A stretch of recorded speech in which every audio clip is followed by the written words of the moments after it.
Bien voilà, c'est parti pour ce ZCL de ce lundi 27 mars, dernière semaine du mois. On va entrer en avril la semaine prochaine. Et aujourd'hui, dans un instant, on va recevoir Madame Nathalie Guetta. Non, c'est pas ça. Qu'est-ce que je raconte? Je vais recevoir, ils ne m'ont pas mis mon conducteur. Je n'ai pas le conducteur. Madame Durapin sera avec nous de toute manière. Ensuite, on aura ce débat avec Iman, Nathalie, Livia, enfin on va en parler sur la femme potomitan. Quelle est son origine et faut-il se battre contre le concept de femme potomitan? Marilyn Durapin sera avec nous, elle est déjà là. Elle est pour la chronique du Conseil général et avec elle on parlera justement de la MIGE. Elle va nous expliquer ce que c'est. Sinon, l'actualité, c'est la journée porte ouverte des métiers de l'aérien au lycée Coeffin. Olivier Moradel était sur place. La conférence Défi de l'Atlantique, c'était ce matin avec Charlie Dagonia, ça se passait au Yacht Club. Mornalo à vélo, sorti en vélo électrique avec l'association Tonic Club. Loane Duhamel était sur place. Et puis, on parlera du 60e, la 60e édition du Trophy, du Run Trophy. Et si on a le temps, je dis bien si on a le temps, on a fait un petit tour du côté de la foire qui a eu lieu au BIC.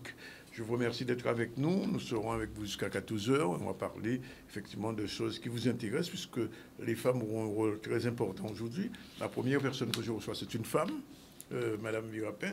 Et ensuite, on va recevoir 3 autres femmes conduites par notre coach du lundi. Je parlais de Iman puisqu'il y aura Nathalie, Livia et Iman. Avec elle, on va parler de la femme potomitan. J'ai bien envie quand même de poser la question à Madame Durapin. Femme potomitan, ça vous dit quoi? Femme potomitan, c'est effectivement un statut qu'on a donné pendant quelques années aux femmes en Guadeloupe et dans les Antilles. Cependant, j'aime plus le concept de femme roscaïenne. Cette femme roscaïenne qui est à la fois une femme fleur, mais une femme fleur qui a... qui a différents aspects, qui représentent plusieurs choses. La femme potomitan, pour moi, c'est la femme où il y a tout sur ses épaules. Et en fait, moi, je suis contre le concept d'altérité entre l'homme et la femme. Donc, vous n'avez jamais été femme potomitan? J'ai juste été une femme. Une femme avec, dans ses multiples fonctions en tant que femme, professionnelle, mère de famille, femme engagée, chef d'entreprise, voilà. Bien, alors, vous êtes là aussi pour parler de la MIGE, mission d'information pour la jeunesse. Alors, c'est quoi exactement les fonctions de cette MIGE qui s'adresse aux enfants, enfin aux jeunes de 16 à 25 ans?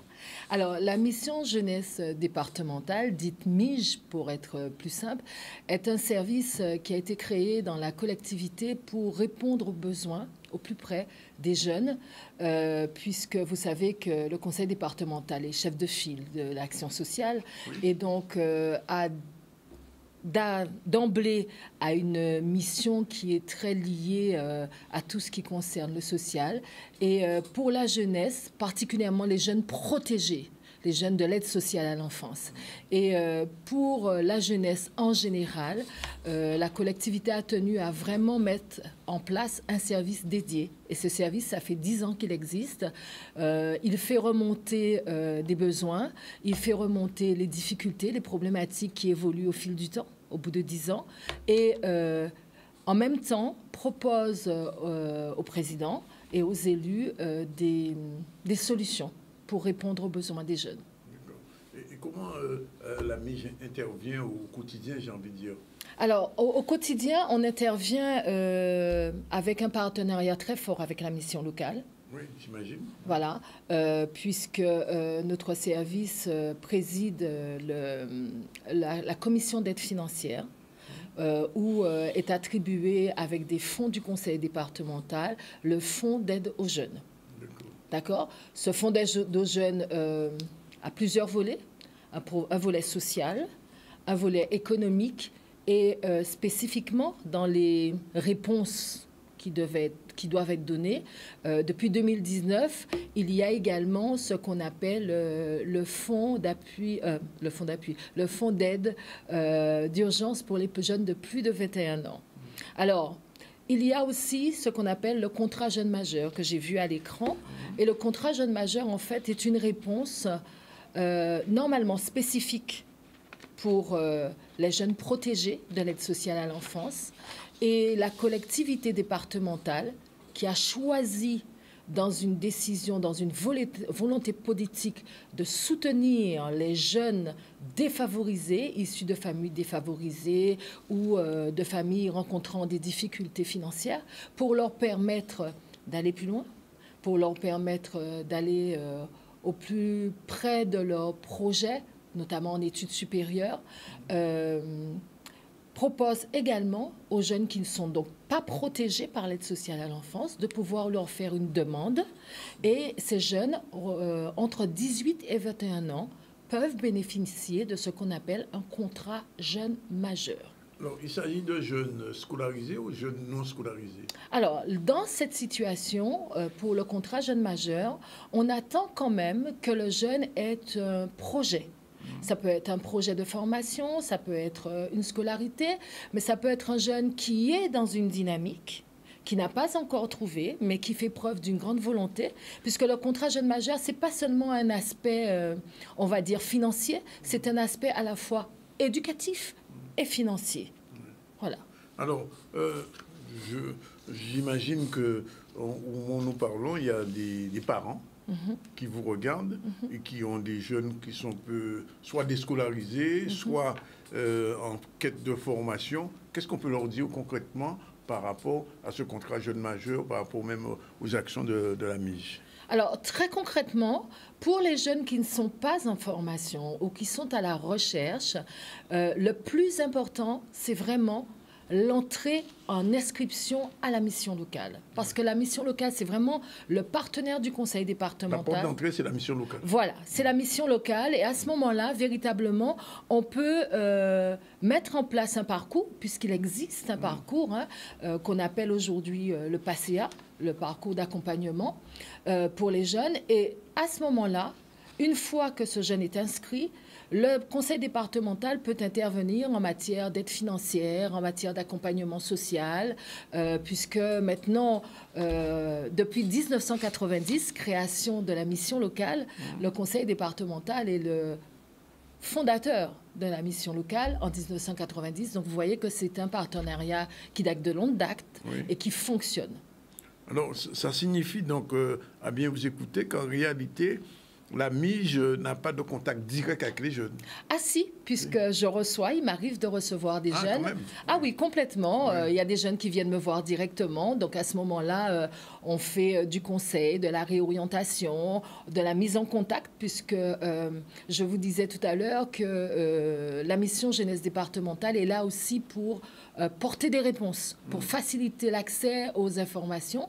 Et donc nous avons un partenariat très fort, très fort avec des partenaires tels que la DOM.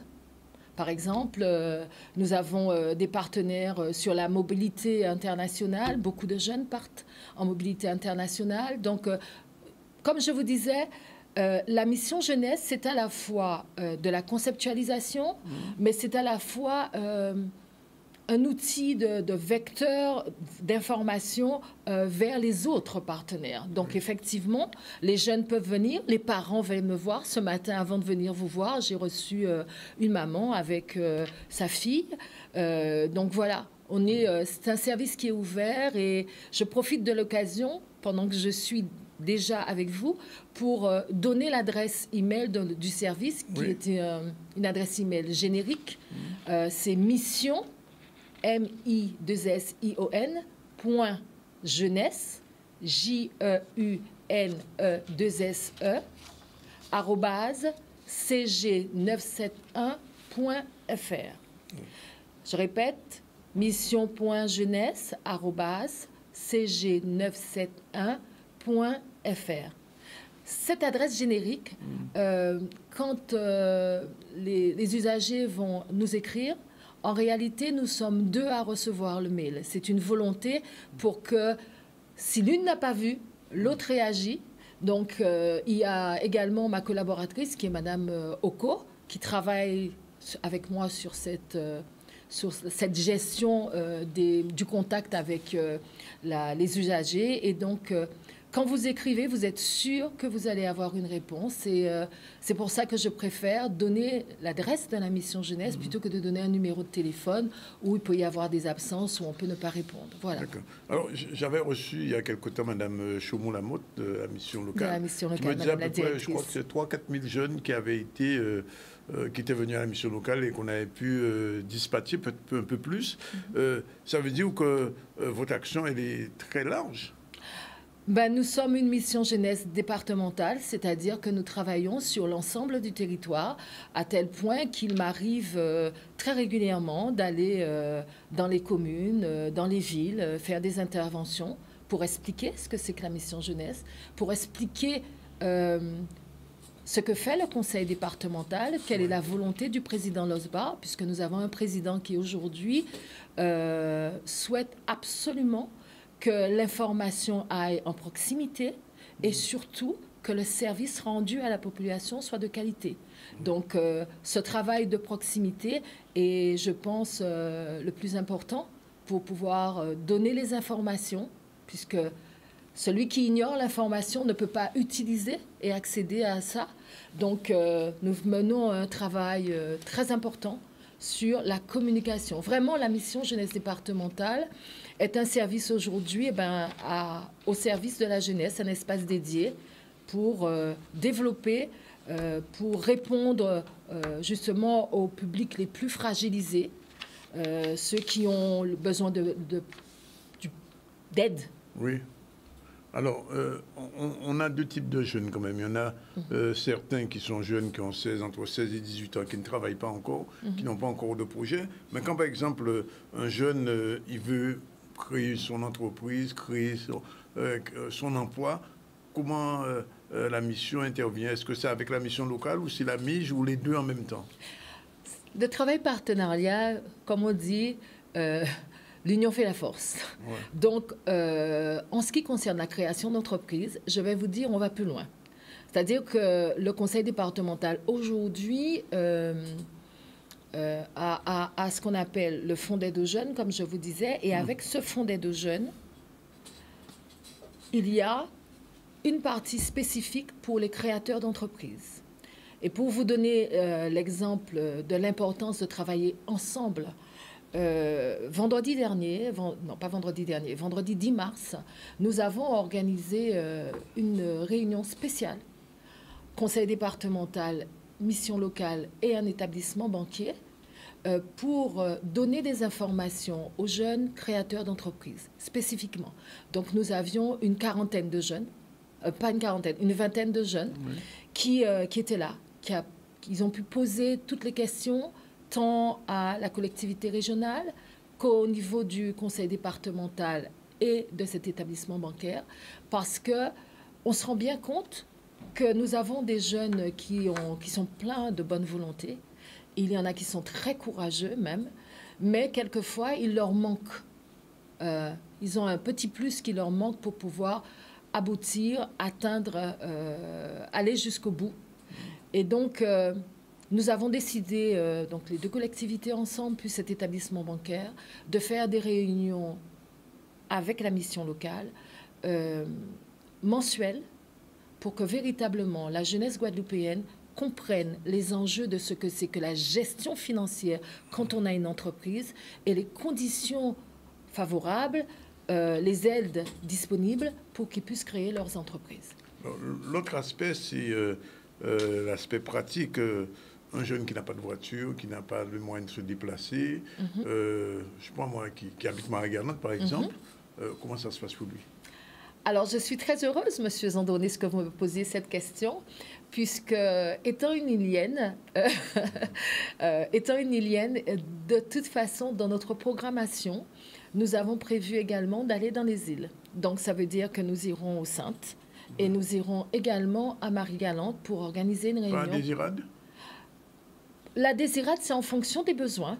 Parce que, comme je vous dis, je suis une Ilienne. Donc, s'il y a 5 jeunes qui ont des projets de création d'entreprise à la désirade, nous nous déplacerons pour eux.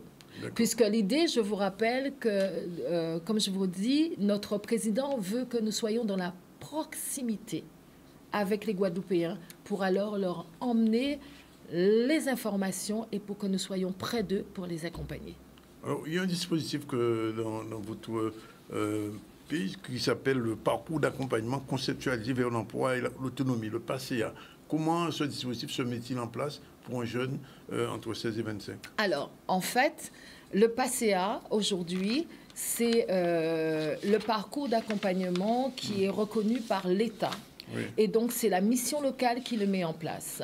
Le conseil départemental, lui, met en place des dispositifs complémentaires à ce PACEA. Je vous donne un exemple. Je vous ai parlé tout à l'heure du contrat jeune majeur pour les 18-21 ans. Et pendant de longues années, comme je vous dis, c'est une volonté politique de permettre aux jeunes entre 18 et 21 ans, non protégés par l'aide sociale à l'enfance, d'accéder à ce contrat jeune majeur, 18-21 ans. Nous avons été plus loin, le conseil départemental a été plus loin, en créant pour les 21-25 ans, donc les jeunes qui poursuivent encore leurs études, qui ont des projets, a mis en place ce qu'on appelle l'aide d'urgence pour les plus de 21 ans depuis 2019. Donc depuis 2019, des enfants de familles en difficulté, défavorisés, ayant des situations sociales un peu tendues et financières un peu tendues, peuvent aujourd'hui se dire, bon, j'ai 18 ans, je sais que dans ma famille, c'est pas top financièrement et socialement, mais je peux me projeter dans un vrai projet d'études et de formation. Donc, entre 18 et 21 ans, il va faire une demande de contrat jeune majeur. Entre 21 et 25 ans, il pourra faire annuellement une demande d'aide d'urgence vers l'autonomie. Et en plus de ça, nous avons le service des étudiants où les jeunes peuvent faire un prêt. Donc, il y a le prêt départemental, il y a le prêt complémentaire à la bourse nationale, ce qui veut dire qu'un jeune où les parents, ils ne sont pas en grande difficulté, mais c'est un peu juste. Donc, le jeune a eu la bourse, mais le montant n'est pas très élevé. Oui. Le jeune peut à ce moment-là faire une demande de prêt complémentaire à la bourse nationale auprès du conseil départemental. Oui. Alors, un autre dispositif qui me paraît intéressant, c'est l'appartement relais. Exactement. Alors, malheureusement, l'État ne donne plus d'agrément pour les appartements relais. Donc, le conseil départemental, depuis maintenant plus de 10 ans, soutient la mission locale pour la gestion de 3 appartements relais, ce qui permet d'accueillir une quinzaine de jeunes. Et c'est pas de trop, puisqu'on sait très bien que la problématique de beaucoup de jeunes aujourd'hui, c'est le logement. Donc les jeunes sont accueillis, donc ces appartements relais sont gérés par la mission locale. Les jeunes ont une évaluation avant d'entrer pour voir est-ce ils peuvent vivre en colocation. Oui. Parce que la colocation, c'est quand même des règles particulières. Oui, bien sûr. Et en fonction de leur situation sociale, de leur objectif de formation, ils sont accueillis et accompagnés dans ces appartements. Oui. Et vous l'avez dit, il y a des dispositifs particuliers, le fonds de secours d'urgence. Le fonds d'aide aux jeunes. D'aide aux jeunes, oui. Le fonds d'aide aux jeunes, qui est une aide. C'est pour ça que je disais, les jeunes qui ne sont pas en formation, qui ne sont pas scolarisés, il faut absolument qu'ils soient inscrits à la mission locale. Parce qu'à un moment ou un autre, il faut qu'ils aient un statut pour qu'on puisse pouvoir utiliser tous les dispositifs qui existent pour les aider. Oui. Et il y a un dispositif, l'autre jour on en parlait beaucoup, puisque dans une commune on fêtait le premier anniversaire sur le service civique. Oui, alors pour le service civique, c'est effectivement mon service qui s'occupe du partenariat avec... Alors, le service civique, en fait, c'est très particulier dans le cadre du conseil départemental, puisque, mais je reviendrai, mais je vous le dis d'ores et déjà, en fait, pour une émission spéciale, le service civique, aujourd'hui, le conseil départemental soutient les associations qui veulent accueillir un jeune en service civique. C'est-à-dire que normalement, une association qui accueille un jeune a ce qu'on appelle l'indemnité de subsistance à verser aux jeunes. Donc, ça veut dire qu'il y a un investissement financier pour l'association. Oui. Aujourd'hui, le conseil départemental, depuis 2017, accompagne l'ensemble des associations qui le demandent. Donc, ça veut dire, c'est toute thématique. Hein. Ça va du sportif au culturel, en passant par le social. Toute association qui le demande pour l'accueil d'un jeune. Le conseil départemental va prendre en charge, pendant les 8 mois, la participation financière de l'association. Ce qui fait qu'aujourd'hui... Il n'y a pas un montant particulier, c'est en fonction de... Non, non, de toute façon, vous savez, le service civique est un cadre légal. Oui. Donc, le montant de l'indemnité est très précise. Elle est de 111,75 € ou 58. C'est ce que toute personne qui accueille un jeune en service civique doit verser. D'accord. C'est obligatoire. Sauf que ici... La collectivité départementale a choisi de soutenir la société civile en accompagnant l'ensemble des associations. Donc, même chose, même adresse, mission.jeunesse@cg971.fr. L'association nous écrit, on lui envoie tous les documents. On a toute une liste de documents qu'on envoie. La personne a cette liste de documents et ensuite... Ce qui est très important, et c'est là où le partenariat est fort avec la mission locale, c'est qu'en fait, sachant que nous sommes avec des associations, nous ne sommes pas avec des professionnels, ce sont des gens qui sont investis dans la société civile. Le président du conseil départemental a choisi que ces associations qui accueillent des jeunes soient accompagnées par des professionnels qui, eux, connaissent. Donc, du coup, le conseil départemental a signé une convention avec la mission locale spécialement pour le service civique et a la responsabilité d'accompagner l'association qui veut accueillir administrativement. Donc, l'association n'a rien à faire, mais accompagne également le jeune qui est en service civique pour la préparation de son projet après sa mission, pour la formalisation de son projet professionnel. C'est vraiment le travail de la mission locale. Le travail de l'association va être, j'accueille ce jeune, je l'accueille dans de belles conditions pour qu'il soit heureux d'être là, heureux d'apprendre des choses. Alors, je vous avoue que quelquefois, ce n'est pas toujours simple pour les tuteurs dans les associations, parce que nous avons été jeunes et nous savons très bien que ce n'est pas toujours évident. Oui, D'ailleurs, j'en sais quelque chose. Je profite de l'occasion pour dire que nous avons quand même, sur 3-4 campagnes, la 4e campagne, nous la démarrons maintenant, nous avons permis quand même à plus de 100 jeunes d'être en service civique. Et c'est plus de 300 associations qui ont été accompagnées sur ça. Et vraiment... comme je vous le disais, notre président est un président qui est très attentif à la qualité. Nous savons que beaucoup de jeunes se plaignent que quand ils sont au service civique, quelquefois, c'est de l'emploi détourné. Et notre président est très formel là-dessus. Une grande attention pour que la mission de service civique ne soit pas un emploi détourné, mais une véritable immersion en milieu professionnel pour donner de l'élan aux jeunes. Et donc, on a un énorme travail de contrôle avec la mission locale dans l'accueil des jeunes. Alors, on va s'arrêter là, mais je pense qu'il va falloir peut-être que vous reveniez. Mais il faut vais revenir.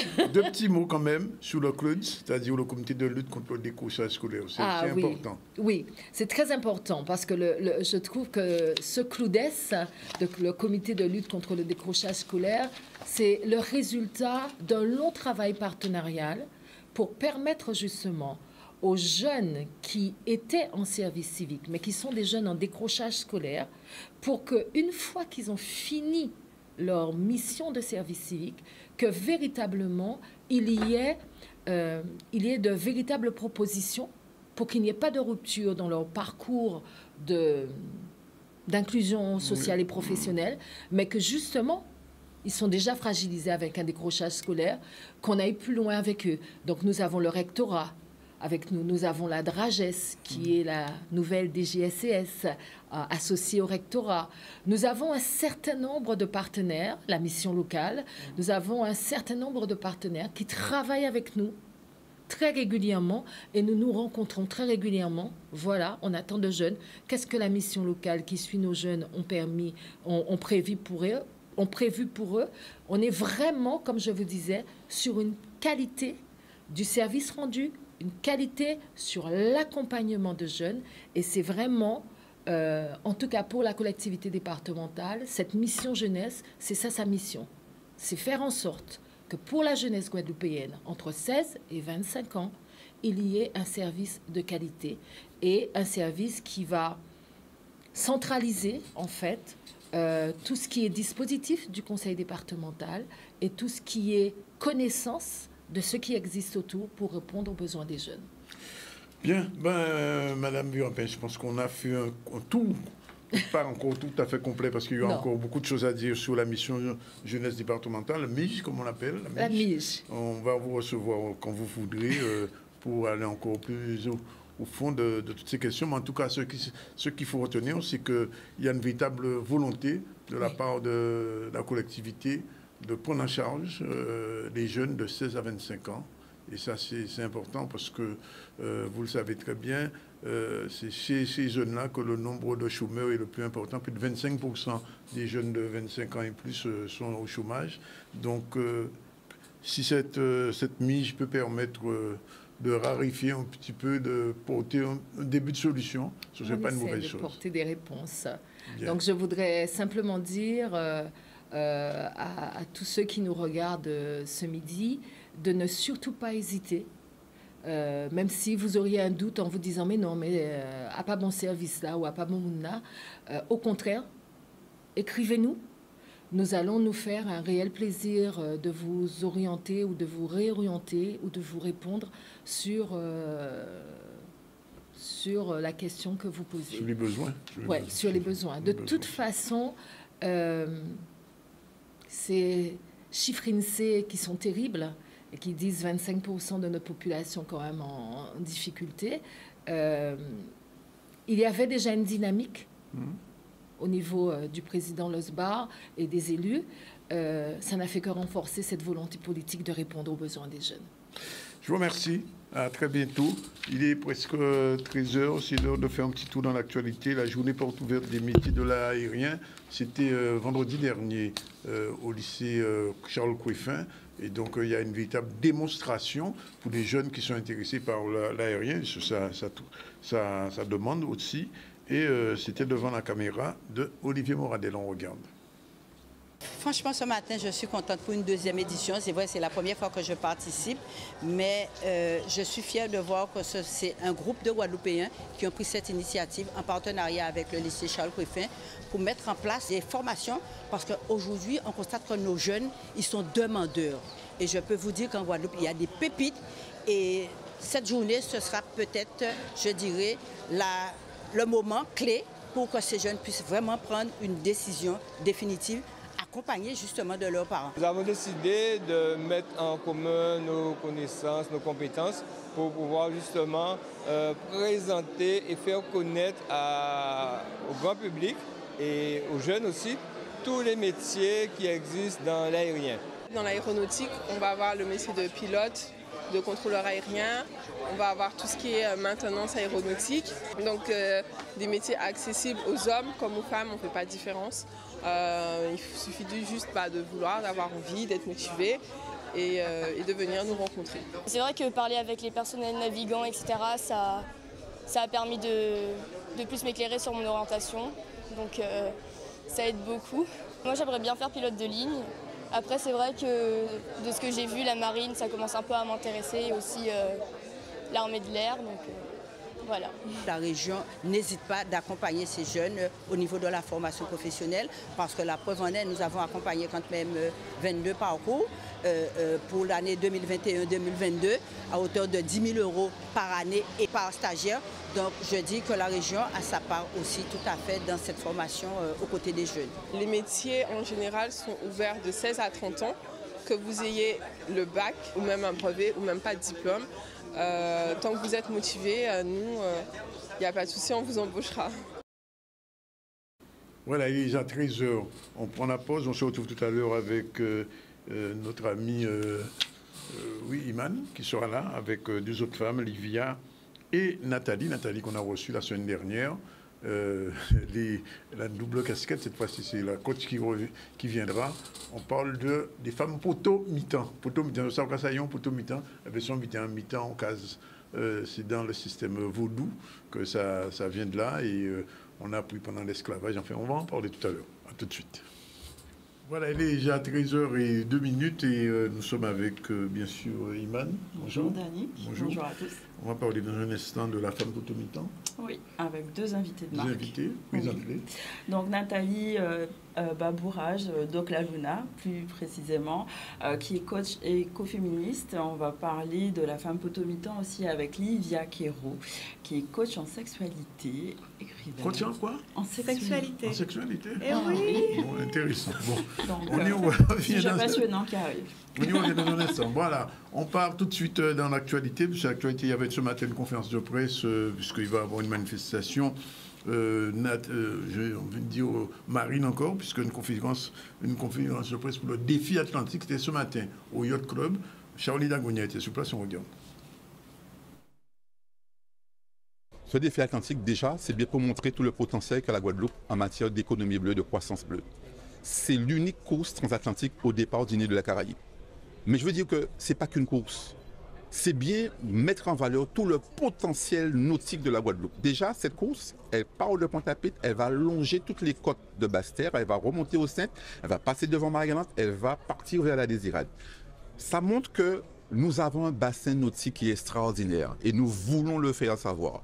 Nous voulons déjà attirer donc tous ces voileux qui sont autour de nous et qui peuvent venir profiter toute l'année de ce bassin nautique. Mais nous voulons aussi, avec le village de la croissance bleue que nous installons à cette occasion, montrer tout le potentiel d'emploi et d'activité économique autour de la mer, autour du littoral. La région aménage des plages, mais la région aussi accompagne les acteurs. Autour de bateaux, vous avez de multiples emplois. Cette opportunité qui nous est donnée à travers ce défi atlantique va nous permettre de mettre en valeur la dimension économique avec la croisière qui est une activité, la dimension touristique, la dimension aussi universitaire, parce que n'oubliez pas qu'à la Fouillole se déroulent des programmes de recherche sur la biologie marine, sur l'excellence environnementale, la dimension sociale aussi, puisque Pôle emploi y prendra part pour faire du job dating, pour que nos jeunes commencent à penser que la mer offre des opportunités d'emploi. Donc oui, autour de ce défi atlantique, c'est une magnifique opportunité qui est donnée à la ville. Là, il n'y a qu'une seule classe, hein, ce qu'on appelle la classe 40. Donc c'est des bateaux de 12 mètres 30 qui ont participé à 99% à la route du Rhum. Des participants, il y en a pas mal qui ont couru la route du Rhum. Ça leur permet de ramener leur bateau en équipage, parce que c'est une course en équipage, ou en double, ou à 3 ou à 4. Et donc il y a tous les skippers, principalement qui ont fait la route du Rhum, à part Johan Richaume, qui l'a gagné, ils sont là.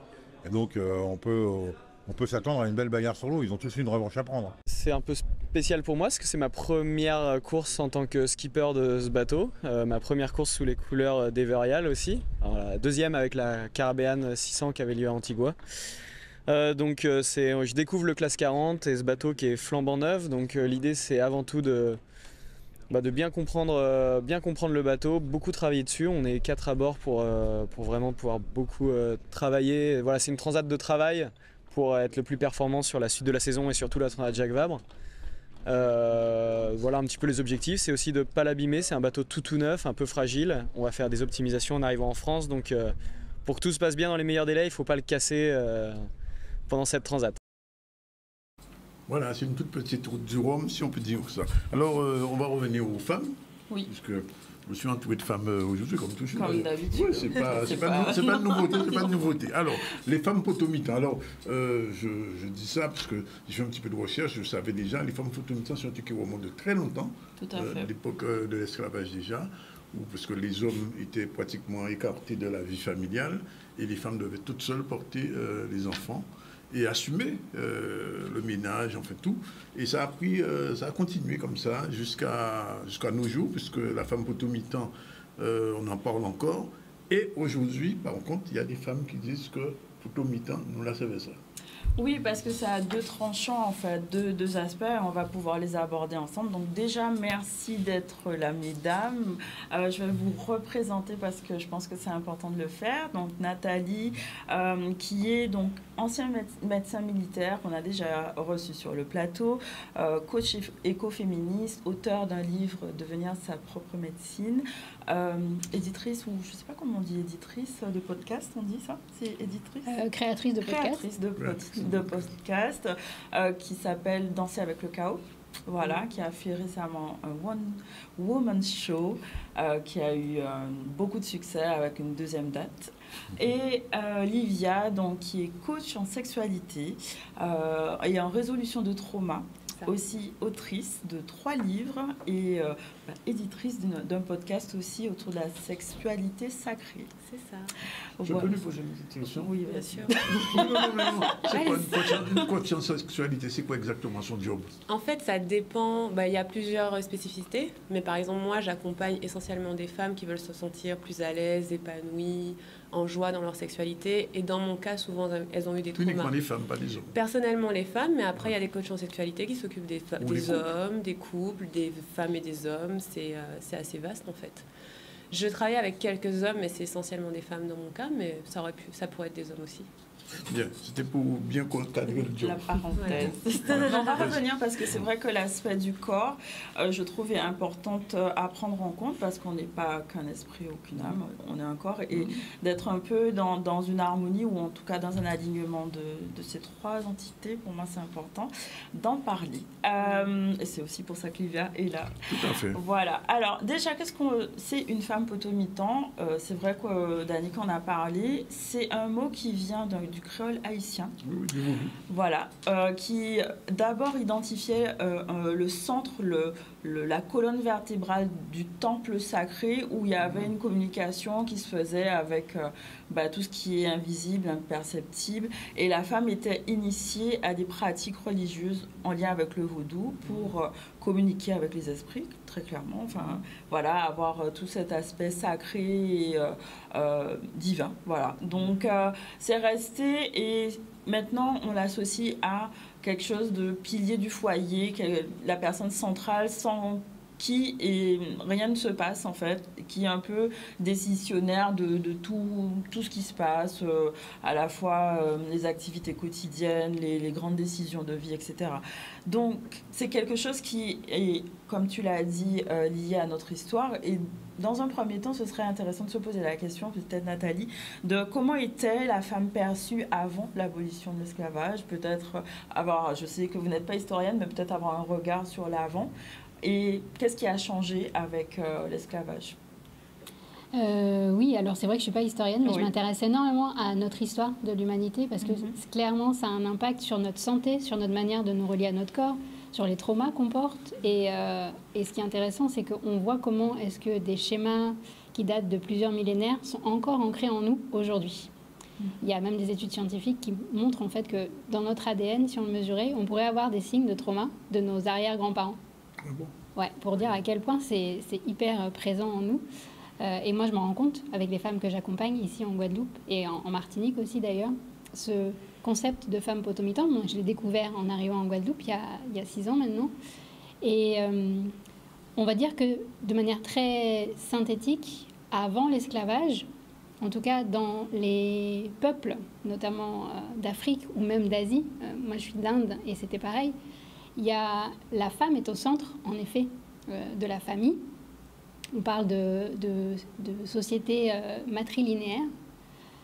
Et puis ce qui s'est passé avec l'esclavage, donc avec la colonie, il y a un système qui est créé avec l'homme blanc où on veut complètement déshumaniser les hommes et les femmes noirs. Les hommes noirs n'ont même plus leur place, en fait, dans le foyer. Et les femmes sont reproductrices de futurs esclaves. Point. Ce qui fait qu'il y a eu un moment donné où les hommes se sont complètement vus écartés, voire même ils ont vécu des traumas en fait, de ne pas pouvoir assumer prendre soin de leurs enfants dans un modèle, et les femmes ont dû tout faire. Et ça, finalement, c'est l'origine de cette appellation de femme potomitan, et aujourd'hui on le retrouve encore dans les sociétés aux Antilles et en Guyane, les femmes qui ont à charge tout, de A à Z, de la famille, des enfants, du travail. C'est elle qui amène l'argent, c'est elle qui décide de tout, en fait. Et évidemment, c'est hyper positif. Ça veut dire qu'une femme est capable de tout faire, mais la limite, et là je le vois chez les femmes que j'accompagne, c'est un burn-out, en fait. On ne peut pas, en tant qu'être humain, prendre soin de soi et d'une famille et, j'ai envie de dire, d'une communauté, sans être épaulé. Et c'est pour ça que c'est intéressant ce sujet de comment on va déconstruire ça. Et moi j'ai envie d'aller plus loin, comment est-ce qu'on décolonialise ça, puisque ça vient de cette colonialité. C'est vrai que pour rebondir là-dessus, on parle aussi du mythe du viol fondateur. C'est Frantz Fanon qui en parlait, qui a un peu construit en fait la société comme elle est actuellement. Et le fait que les hommes soient voulages est lié aussi à tout ça parce que le mariage n'était pas autorisé entre esclaves. Et du coup, ça a créé un trauma. Du coup, qu'est-ce que tu pourrais dire par rapport à ça? Oui, et ce que dit Nathalie est très très vrai. C'est-à-dire que les traumas sont transmis par le corps et souvent de génération en génération. C'est transmis par l'ADN, mais aussi de façon inconsciente. On va transmettre de mère en fille, de père en fils, des petits comportements, des façons d'être, des choses, voilà, des petites choses qu'on ne voit pas forcément, mais qui vont s'ancrer dans le corps. Donc, moi, ce que je vois avec ce sujet de la femme potomitan qui est très intéressant, c'est qu'effectivement, il y a eu un moment où peut-être, en fait, elles n'avaient pas le choix. Il fallait bien que quelqu'un s'occupe des choses, tienne la maison, s'occupe des enfants. Et d'un point de vue plaisir, il n'y a aucune place au fait d'avoir du plaisir, aucune place au fait d'avoir ses propres besoins remplis. Parce que quand on parle de ce thème aujourd'hui, il y a vraiment la notion de je fais tout, je porte tout, j'ai une certaine autorité aussi, donc c'est bien, c'est moi qui prends les décisions, mais et moi alors? Qui prend soin de moi, qui s'occupe de moi, qui remplit mes besoins? Et comme tu disais, c'était vraiment bien de faire ce récap. Quelque part, moi, ce que j'observe, c'est que encore aujourd'hui, c'est comme si les hommes étaient un peu mis de côté. Et du coup, on n'a pas vraiment un équilibre des forces. On n'a pas vraiment un équilibre de, ok, moi, je fais ça, mais j'ai aussi des besoins, donc j'ai besoin que ces besoins soient remplis. Et donc, on va mettre les hommes de côté sur certaines choses. Peut-être que, par exemple, moi, je vais prendre la charge de m'occuper des enfants et de la maison.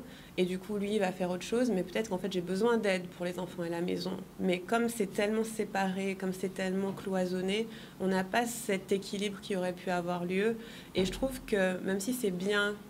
et je le vois, ma mère, elle est clairement comme ça, beaucoup de femmes dans ma famille comme ça. Même si c'est bien d'avoir cette place où tu es autoritaire, où tu prends les décisions, où tu mènes ta famille, parfois tu as juste envie de je sais pas, te reposer, t'amuser, prendre du plaisir et pas juste être là à tout tenir tout le temps. Et voilà, et je pense que ça vient du fait... Il y a clairement du trauma qui empêche aujourd'hui les femmes antillaises à prendre du plaisir. Ça, c'est sûr à 100%. Mais j'ai envie de poser quand même une question, une à Lydia et puis une à Nathalie. Est-ce que ce trauma atteint seulement les femmes ou les femmes et les hommes?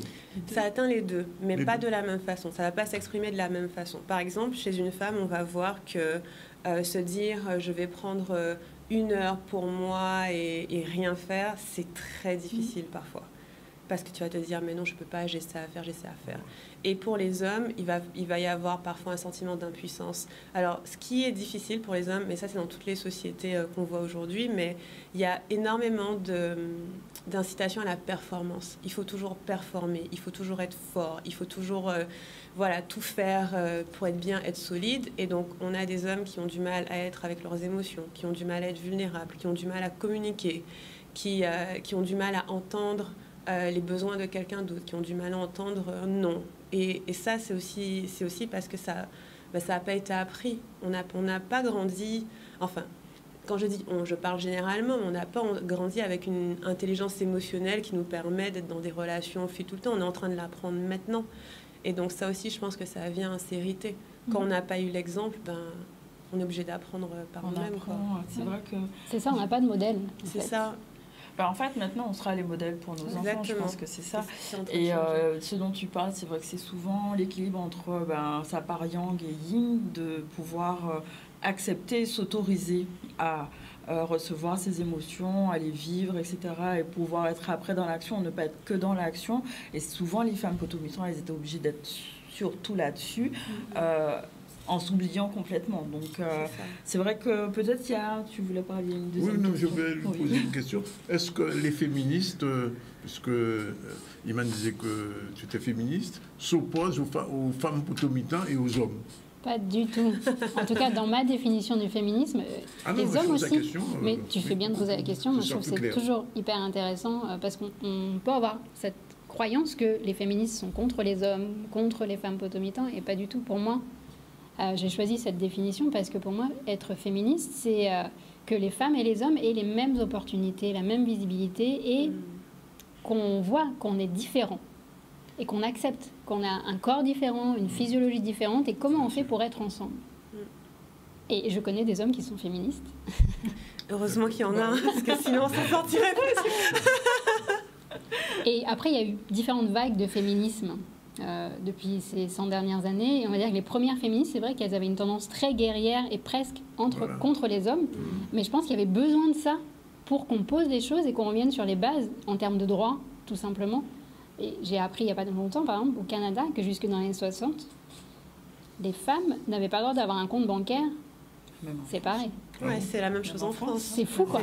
C'était dans les années 60, 70, quelque chose comme ça. Et donc là, je pense qu'il y avait besoin d'avoir vraiment une sacrée énergie yang pour dire, attendez, là, il faut revoir le système. Mais au fur et à mesure du temps, il y a eu différentes vagues de féminisme. Et là, on est plus, en tout cas, moi, celle qui me parle, cette vague, c'est, on est dans une forme d'écoféminisme. C'est-à-dire, comment je respecte la terre, la nature, et comment je respecte aussi les femmes, quel que soit mon genre. C'est vrai, du coup, ma question, tu as un petit peu répondu sur la perception maintenant de cet aspect potomitan, comment il a évolué dans le temps, parce que c'est vrai que ça a des valeurs qui sont associées, qui sont positives, je veux dire, courage, persévérance, résilience, etc. Maintenant, comment les femmes, enfin celles que tu suis en tout cas, comment elles perçoivent, est-ce que c'est forcément quelque chose de lourd, avec cette charge mentale qui est peut-être invalidante au quotidien, ou bien est-ce que c'est autre chose en lien avec les traditions, perpétuer quelque chose, enfin je ne sais pas. Quelle serait pour toi la réponse? Oui, alors en fait, moi ce qui me passionne, c'est surtout dans des espaces, dans des cercles, qu'on peut avoir des espaces bienveillants et sécures où les femmes se déposent et elles enlèvent leur armure de femmes potomitan pour partager leur vulnérabilité. Là, c'est super beau, parce que c'est très puissant en fait. Paradoxalement, je trouve que quand on est fragile, parfois on a une puissance. Et c'est grâce à elle que j'apprends au fur et à mesure, et que moi, comme j'ai une grille de lecture de l'Ayurveda, cette médecine ancestrale qui vient d'Inde, pour moi, la femme potomitan, c'est la femme feu. Elle a vraiment cette capacité à puiser son énergie et à voir où est-ce qu'elle veut aller, à entraîner une équipe, toute une famille. Et en fait, c'est une vraie qualité. Mais en Ayurveda, quand il y a trop de feu, eh ben, ça brûle. Et donc, elle va pas faire exploser sa maison, mais elle va brûler de l'intérieur. Et c'est là où, pour moi, toutes les maladies qui se terminent en IT, les inflammations chroniques, les troubles digestifs, l'endométriose. C'est pas anodin que c'est dans les Antilles que la fréquence d'endométriose est la plus importante chez les femmes par rapport à la métropole. Pour moi, c'est une empreinte de mémoire transgénérationnelle, en fait. Les femmes qui portent comme ça, de génération en génération, un utérus qui a été traumatisé. Et donc, ce qu'on essaye de faire, quand les femmes ont touché ça et que ça leur parle, c'est « Ok, j'ai mon feu qui marche trop. Comment est-ce que je vais me connecter à mes autres éléments, mes autres ressources, pour qu'ils prennent soin de mon feu ?» Et on a la terre, l'eau. Et ça, c'est par notre corps, justement. Donc, c'est là où je pense qu'il y a vraiment des ponts entre nos approches. Parce que moi aussi, je pense que la sexualité, se réapproprier son corps et notre capacité à être dans du plaisir, à créer du plaisir, ça va apaiser notre feu. Et pareil, on a aussi l'air, qui est notre capacité à penser et à bouger les choses, à innover, à essayer des nouveaux modèles, puisqu'on est en recherche de modèles, comme on n'en a pas aujourd'hui. Et puis enfin, l'élément espace, qui est le 5e élément, c'est celui qui est un peu plus subtil à saisir. Et là, c'est les pratiques de méditation, de contemplation, qui nous permettent de ralentir, en fait. Et de laisser un terrain pour que nos éléments puissent se rééquilibrer. Donc c'est un peu comment est-ce qu'on aborde... Tout à fait. Donc, utiliser les élémentaux, en fait, à notre service, c'est pour pouvoir se reconnecter sur les différentes sphères comme tu l'as dit, terre, eau, feu, pour que ça soit un peu plus harmonieux en fait, et que l'un puisse venir nourrir l'autre, c'est ça. Et du coup, tu gardes finalement les qualités de la femme potomitan, mais sans les inconvénients, et tu crées de l'espace pour qu'éventuellement un homme, si tu es en couple, il puisse trouver son espace aussi, parce que c'est ça qui est difficile chez les hommes. Ils sont en souffrance aussi, parce que même ceux qui ont envie de prendre leur place de père, d'homme, ils n'ont plus l'espace, parce qu'énergétiquement, la femme a tellement eu l'habitude de tout gérer qu'elle ne peut plus laisser. C'est un signe de danger, en fait. Donc ça veut dire que même si l'homme voulait être potomitan, il ne peut pas l'être. Non, c'est mort pour lui. C'est plus possible pour lui. Non, je rigole. Il y a des hommes qui croient qu'ils sont potomitans, mais... Ah bon, ils croient et ils ne le sont pas. Je rigole. Quand même. Ça a évolué quand même, Livia. Non, en fait, je pense que là vers où on va et là où j'aimerais qu'on aille, c'est vraiment un équilibre des forces, et que ce soit même plus forcément une question d'homme ou de femme, mais de personnalité. Parce que, par exemple, je vois que moi, je vais être quelqu'un qui... Je sais pas, je vais être quelqu'un qui tient mon entreprise, qui... Tu vois, je vais gérer beaucoup de choses comme ça, mais je ne suis pas forcément celle qui tient la maison. Mais c'est pas grave, parce que chaque personne, dans notre couple, chaque personne va prendre la part qui est naturelle pour lui ou pour elle, plutôt que de dire il y a des rôles figés parce que tu es un homme, parce que tu es une femme, toi tu fais ça, toi tu fais ça. Je pense que si on prend la personnalité de la personne et on se dit qu'est-ce que toi tu fais déjà naturellement, qu'est-ce que toi tu fais déjà avec quoi tu es à l'aise et qui justement va pas te causer de burn-out, de fatigue, mais qui est quelque chose où tu es OK de t'impliquer. Je trouve que ça, c'est vers là que je pense que... Enfin, c'est là où j'aimerais qu'on aille. Mais pour rebondir sur ce que Nathalie disait, j'ai bien aimé ce que tu disais sur les éléments. Ça m'a fait penser à comment nous, on travaille sur les traumas. C'est que quand tu as, par exemple, cette tendance à beaucoup faire, à faire trop, dedans, il y a beaucoup de contrôle. Et il y a beaucoup d'urgence aussi. On n'a pas le temps de ralentir. On se dit, si je ralentis, tout va s'effondrer. Et l'urgence, c'est un trauma transgénérationnel, c'est-à-dire que je pense qu'on est descendant d'esclaves notamment, on a ce truc de je ne peux pas ralentir, sinon je vais potentiellement mourir. Et moi, je sais que je l'ai senti en moi, ce truc de si je ralentis, on va me rattraper. Enfin, ce n'est pas du tout rationnel, mais c'est existant. Et le fait de ralentir peut être lié à une très grande peur de mourir. Et donc, ce qu'on va faire, c'est rassurer le corps qui peut ralentir, qui peut s'ouvrir, qui peut aller dans ses émotions, que rien de grave ne va se passer. Je peux lâcher et ça ne va pas s'effondrer. Mais ce n'est pas forcément facile. Ça peut prendre beaucoup de temps de se dire que c'est bon, je peux prendre une pause et tout va bien se passer. Ou bien je peux laisser un peu de ma place et quelqu'un va m'aider. Ça aussi, c'est pas facile de se dire que si je suis pas là, quelqu'un peut m'aider.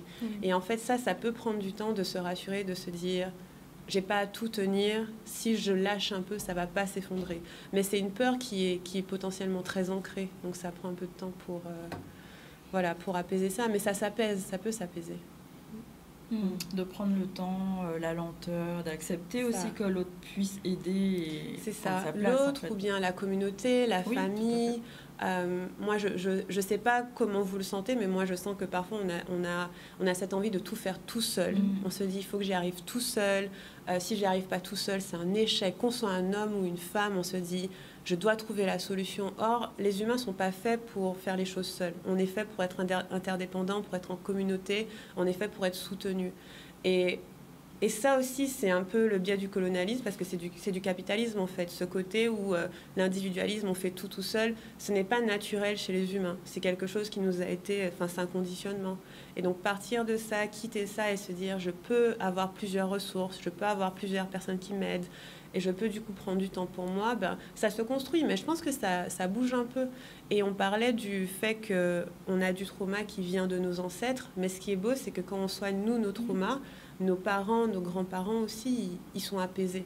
Je le vois dans ma famille, plus nous, on va travailler sur nous, plus ça a un impact, en fait, pour les générations même avant nous, et bien sûr, après nous. Donc, voilà, j'ai de l'espoir. Oui, il y a de l'espoir, sinon on ne serait pas là en train d'en parler, je pense. Clair.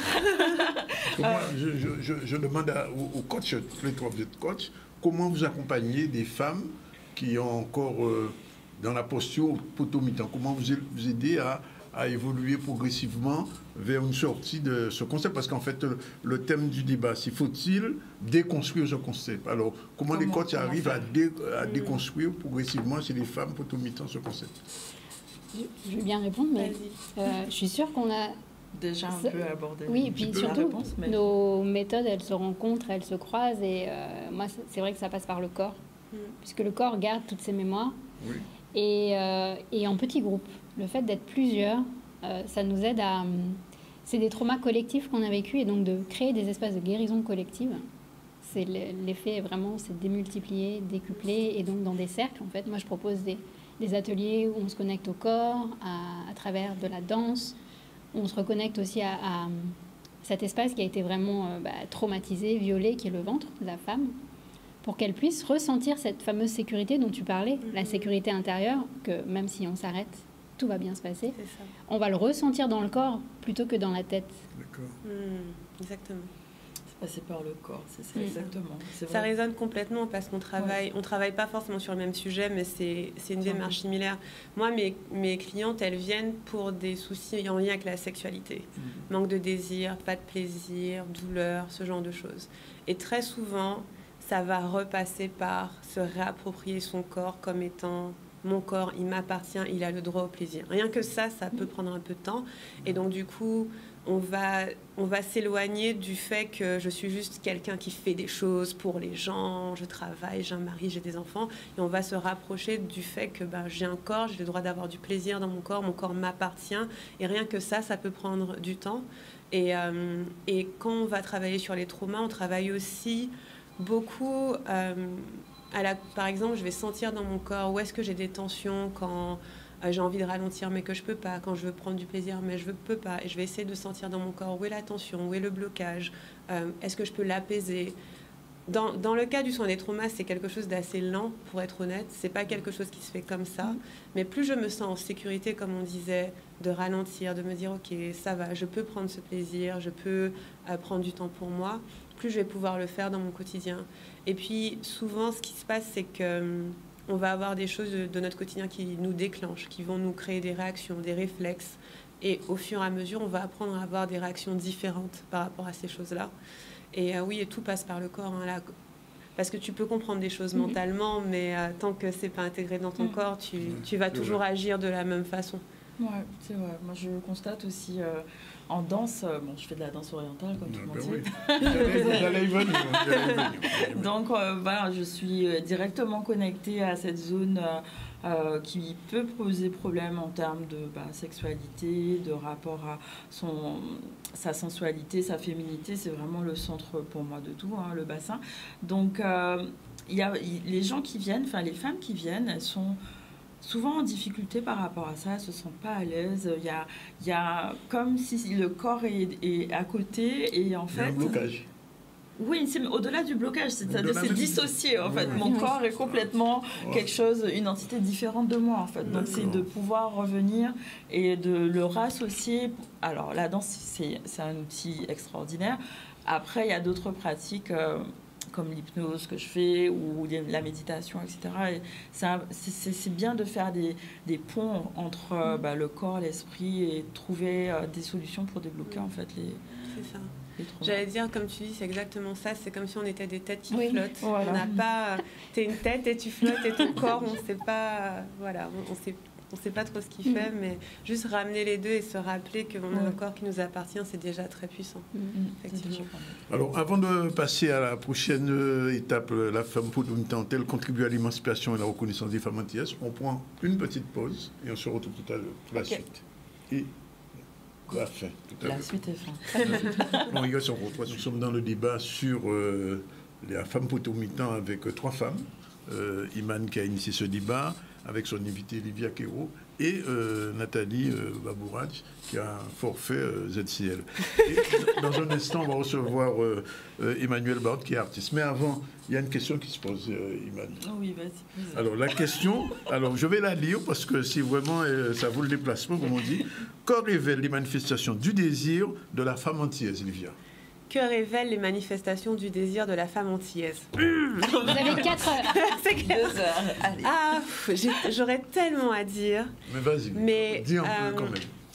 Je pense que... Alors, je ne peux pas généraliser parce qu'encore une fois, ça dépend vraiment de chaque femme. Parce qu'on ne peut pas faire de la femme antillaise un groupe... voilà, ce n'est pas un groupe homogène, elles sont toutes différentes. Mais ce que je vois, c'est une envie que leur plaisir prenne plus de place, que leur plaisir ait plus d'importance, qu'on les écoute, qu'on les chouchoute, qu'on prenne du temps pour elles. Enfin, il y a vraiment... parce que j'ai une grosse partie de mes clientes qui sont antillaises. Et il y a vraiment un ras-le-bol à être mise de côté, quoi, à ce que leur plaisir soit pas important, à ce que leur plaisir soit mis de côté. Donc, de l'homme égoïste, quoi, c'est ça. Ben, en fait, l'homme égoïste est non éduqué, pour être honnête, parce que c'est souvent, il n'y a pas d'éducation sexuelle, donc... Mais je dis quelque chose quand même. Dis-moi. Est-ce que l'éducation des hommes, c'est pas les femmes qui font cette éducation? Non, attends, tu crois qu'on n'a pas déjà assez travaillé Non, parce qu'en fait... Mais qui éduque nos enfants? Tout le monde. Ben, les deux, normalement. Les deux, mais finalement... Pour moi, l'éducation sexuelle, c'est une responsabilité personnelle. C'est-à-dire que si tu veux être un homme qui fait plaisir à une femme, tu dois apprendre, toi, comment faire plaisir à une femme. Et si tu es une femme qui veut prendre du plaisir et donner du plaisir, tu dois aussi, toi, décider d'apprendre. Mais nous, on ne peut pas tout le temps apprendre aux hommes comme...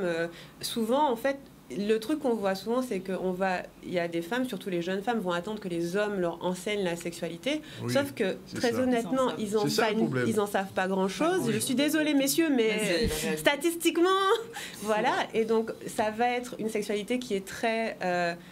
masculine, avec de la pénétration, des choses qui font pas forcément plaisir aux femmes. Et là, ce que je dirais que les femmes antillaises veulent, c'est que leur plaisir soit pris en compte, que leur place soit pris en compte, qu'on prenne soin d'elles.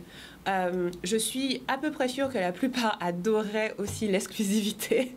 Je le dis parce que c'est un problème, mais je passe le message parce que c'est tellement commun. Et non, mais tu m'as demandé, je dis, les désirs de la femme antillaise sont multiples.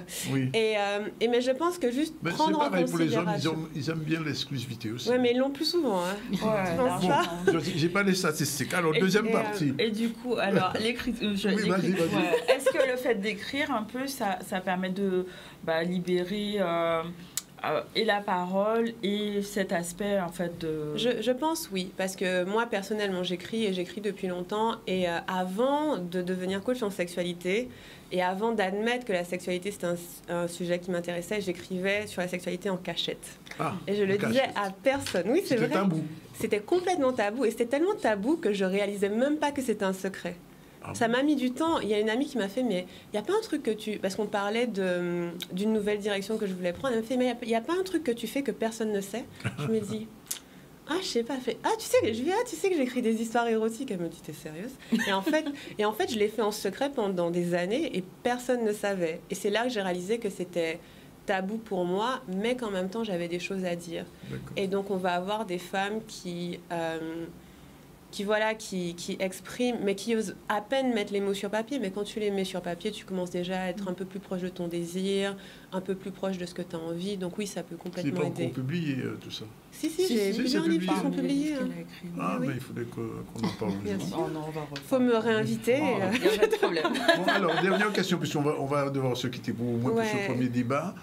Est-ce que finalement, à la place du poteau mitin, qu'est-ce qu'on peut mettre? Parce qu'on déconstruit, on détricote, on met autre chose. Qu'est-ce qu'on met à la place? Je sais pas, on disait la collaboration, l'écoute des besoins de chacun, l'écoute des limites de chacun, la co-création. Les femmes et les hommes multifacettes. Voilà, le fait qu'on n'ait pas tous un rôle qui soit déterminé, mais que chaque personne puisse déterminer ce dont elle a besoin, ce à quoi elle peut contribuer, quelles sont ses limites. Parce que j'ai remarqué que quand on est potomitan, on a beaucoup de mal à dire non, on a beaucoup de mal à faire respecter ses limites. Non, je disais peut-être la femme écologique pour elle-même. C'est ça. Voilà. Écologique pour elle-même. Oui, parce que si c'est écologique pour toi, du coup c'est bien pour toi, c'est bien pour ton environnement en fait. Donc, c'est clair. Il faut une dernière chose, il faut que les femmes potomitan changent un petit peu l'éducation qu'elles donnent à leurs enfants. Oui. Mais parce qu'il y a encore des femmes potomitan. Il ne faut pas croire qu'on a fini l'émission, il n'y aura plus. Mais après, pour qu'elles puissent changer l'éducation de leurs enfants, il faut qu'elles-mêmes puissent se sentir à l'aise de changer. D'où le rôle des coachs.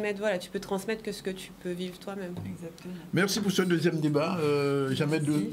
103. 103. Alors, 103, on t'attendra. On revient rapidement à l'actualité. Mais on a un vélo, sorti en vélo électrique avec l'association Tony Club. Et on reçoit dans un instant notre dernière invitée, qui est une artiste, je l'ai dit. Et elle s'appelle Emmanuelle Barthes. Elle est déjà là, tout de suite.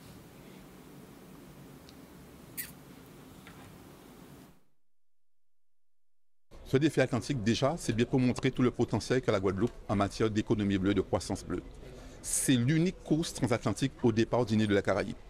Mais je veux dire que ce n'est pas qu'une course. C'est bien mettre en valeur tout le potentiel.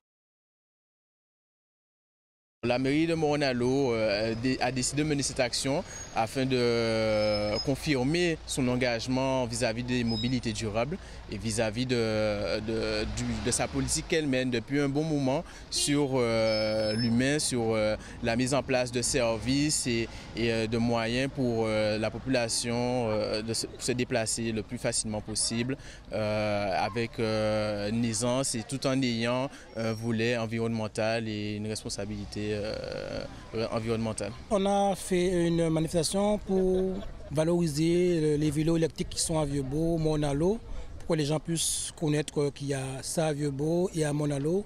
Alors on va faire une balade en partant du port de pêche, arriver à Babin et retour port de pêche.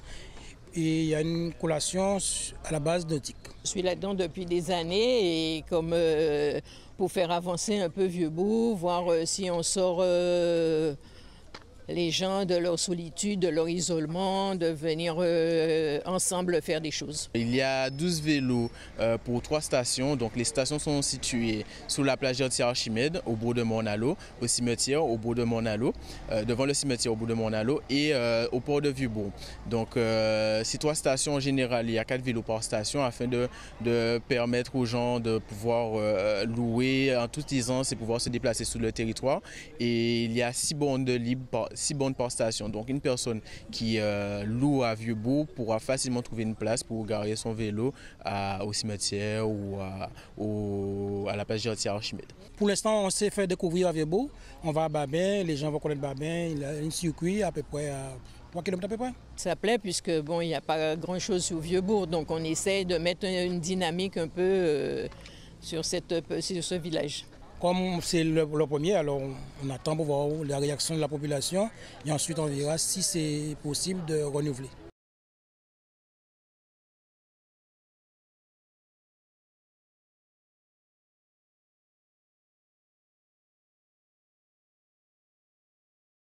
Ok, tu m'en envoies après. Voilà, il est exactement 13h et... voilà.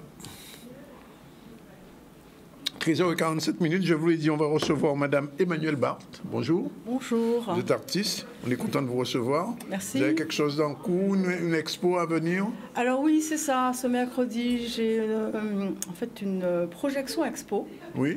C'est-à-dire je fais un mariage entre la poésie et la photographie. Vous êtes plus photographe ou bien plus... Alors, je suis à l'origine poétesse. Au départ, vous étiez poétesse, Voilà, c'est bien ce que je disais. Oui. Et depuis un an, on va dire, je suis photographe débutante junior. Voilà, junior Oui. Oui, quand même. Voilà. Oui. Et qu'est-ce que vous aimez shooter? Alors là, j'avoue que c'est en fonction de l'inspiration du moment. Oui. Là, pendant un an, c'était essentiellement les éléments de la nature. La nature nous réserve tellement de surprises, on ne peut même pas imaginer ce qu'il y a. Et donc voilà, j'étais essentiellement centrée là-dessus. Et aussi sur les situations de la Guadeloupe, les situations de vie, les hommes, les femmes de Guadeloupe. Et ça a changé depuis? Je vous ai dit, c'était il y a un an. Ça veut dire combien de temps vous avez évolué vers autre chose? C'est-à-dire que j'étais essentiellement inspirée par les éléments de la nature qui dévoilent tellement de secrets. Oui. Et que de métaphores aussi, parce que je joue beaucoup sur la métaphore. Hein. Oui. Et... Alors, quand on est poétesse, alors comment vous alliez la poésie et la photo? Alors, comment? Comment vous alliez poésie et photo? Alors, ça a été assez particulier, parce que j'ai commencé déjà par me balader dans toute la Guadeloupe, de Grande Terre à Basse Terre. Et voilà, je me suis laissée inspirer par ce que mon regard voyait. Oui. Et à partir de là, j'ai fait les photos. Et à partir des photos, j'ai créé des textes poétiques. D'accord. Voilà, donc c'est comme ça que j'arrive à marier les deux. Et c'est surtout pour mettre en avant je déclame des textes, mais sur des faits de société, des sujets de société, comme la spiritualité, la sexualité, le lien de l'homme avec son environnement. Je peux vous faire déclamer quelque chose, ça? Comment? Un petit extrait de déclamation, ce serait bien. J'ai pas prévu. Ah, vous n'avez pas prévu? Vous ne connaissez pas vos textes? J'ai pas prévu. Mais regardez par exemple l'image qui paraît sur l'écran. Oui. C'est une image que j'ai appelée, c'est une photo que j'ai appelée Loch Ness. Loch Ness. Et en fait, l'histoire que je vais déclamer mercredi, parce qu'il s'agit bien d'une histoire autobiographique, en fait, le Loch Ness, ce sont les monstres qui hantent mes nuits et qui me happent dans le sous-sol des marécages. Donc, à partir tout simplement de cette image, on se demande, mais qu'est-ce que c'est? Donc, l'idée n'est pas de se demander qu'est-ce que c'est. C'est vrai que les arbres pourris là, on a l'impression que ce sont deux monstres. Ben, c'est exactement ça. Oui. Donc, l'idée mercredi, en fait, pas seulement mercredi, mais ma démarche artistique, c'est surtout pour que les personnes puissent, le public puisse dépasser le premier niveau de regard et puisse libérer son imaginaire. Aller au-delà. Voilà, libérer son imaginaire. Donc c'est ce que je vais présenter mercredi. Combien de photos vous avez prévues? Alors c'est une projection. Dans un premier temps, c'est une projection qui me permet de déclamer une histoire. La projection va durer 45 minutes.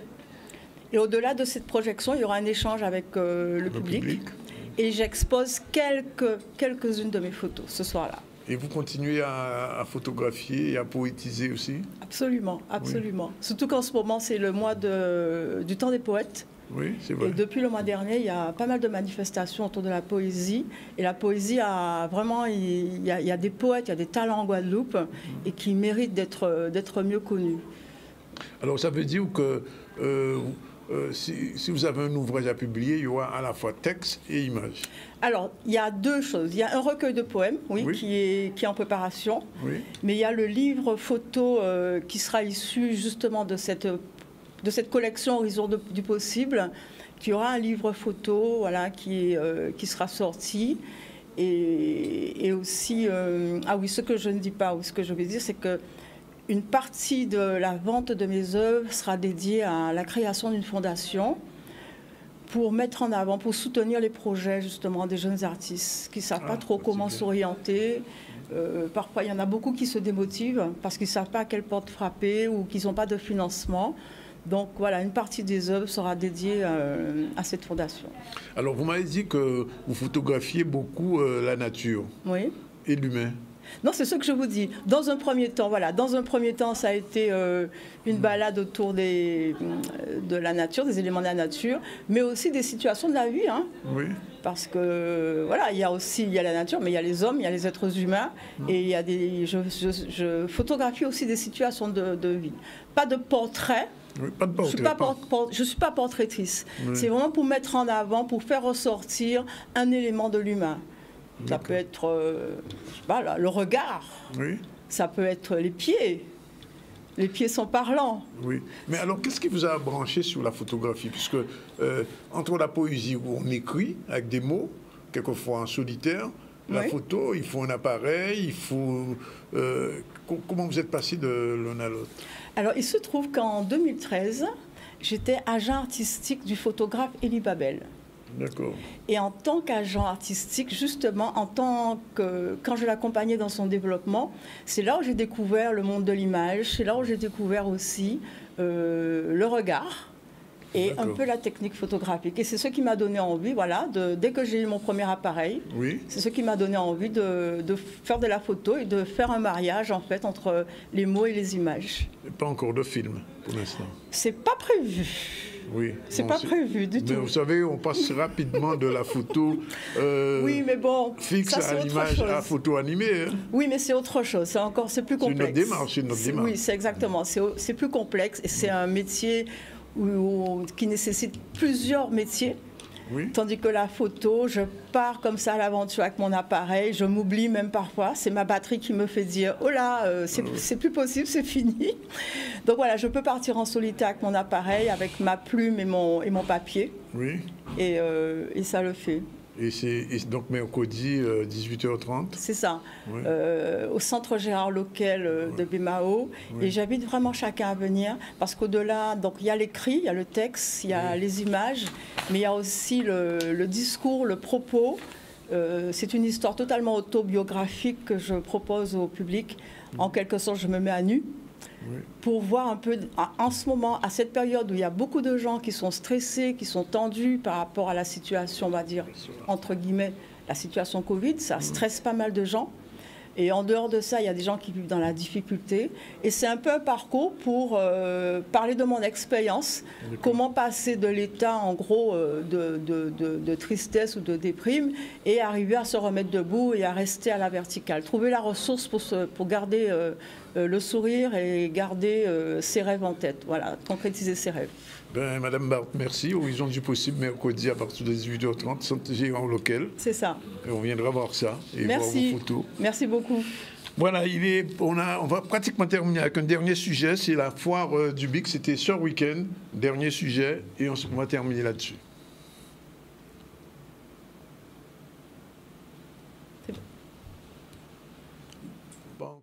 Alors, il faut savoir que BIC-là, ça, sont lieux où tous les suspendus viennent, parce que c'est là où ils ont vie par rapport à ça que le gouvernement, bien sûr, choisit de faire par rapport à l'obligation vaccinale là, qui a été mise en place là. Donc, nous décidons de camper nous ici, de faire BIC-là ici, et mettre en vie en les BIC-là ça. Donc, chaque semaine, chaque vendredi, nous avons la cour santé, nous avons des groupes qui viennent pour garder une vie en les BIC-là. Donc, là, justement, jeudi dimanche, nous avons l'habitude de faire brocante, mais jeudi dimanche, nous avons une association, Guafiteria, qui vient avec nous, qui vient porter linge pour changer gratuitement.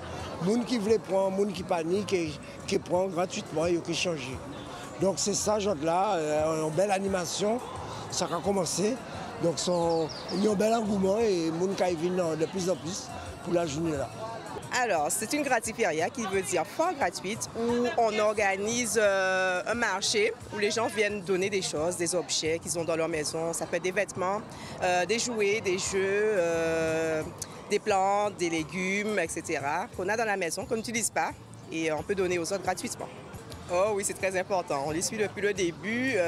Donc, on a fait pour les soignants qui étaient proches de nous, sur la région du Moule. Et là, on poursuit avec les soignants du BIC du CHU. Mais c'est vraiment important parce que c'est un esprit solidaire. Et ça me tient à cœur particulièrement parce que je n'aime pas, on va dire, tout ce qui est injuste. Et je suis dans la thématique d'aider tout le monde. On a trouvé des camaniocs que j'avais emmenés du jardin partagé, on a emmené des citerres, on a emmené des vêtements, les enfants ont trouvé des jeux, des vêtements bien sûr, des livres, mais moi j'ai pris des livres. Il y avait un petit peu de tout. Nous toujours Hunter Guadeloupe, donc on continue à donner à son prochain, à son voisin, sa famille, ses amis, qu'on garde cet esprit de partage et de recyclage aussi. Bien, c'était donc une exposition, enfin non, même pas une exposition, une véritable une graffiteria, c'est-à-dire qu'on venait donner la force à tous ces gens qui sont suspendus depuis plus de 18 mois et qui en ont besoin. Et on remercie donc tous les Guadeloupéens qui ont fait le geste et ils étaient très nombreux pour cela. Voilà, c'est terminé pour aujourd'hui. Je rappelle qu'en début du ZCL, on a reçu Mme Marie-Lise Virapin.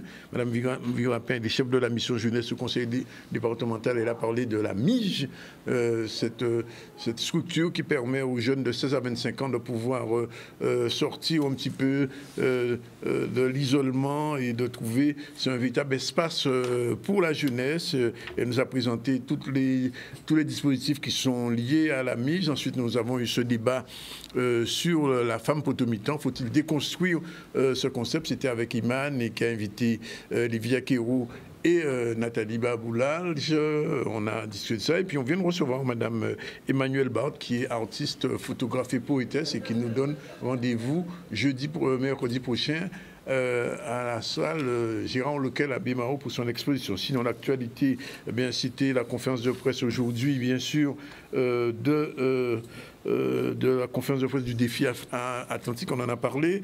Nous sommes allés aussi à la journée porte ouverte des métiers de l'aérien, c'était le week-end dernier à Charles Coueffin.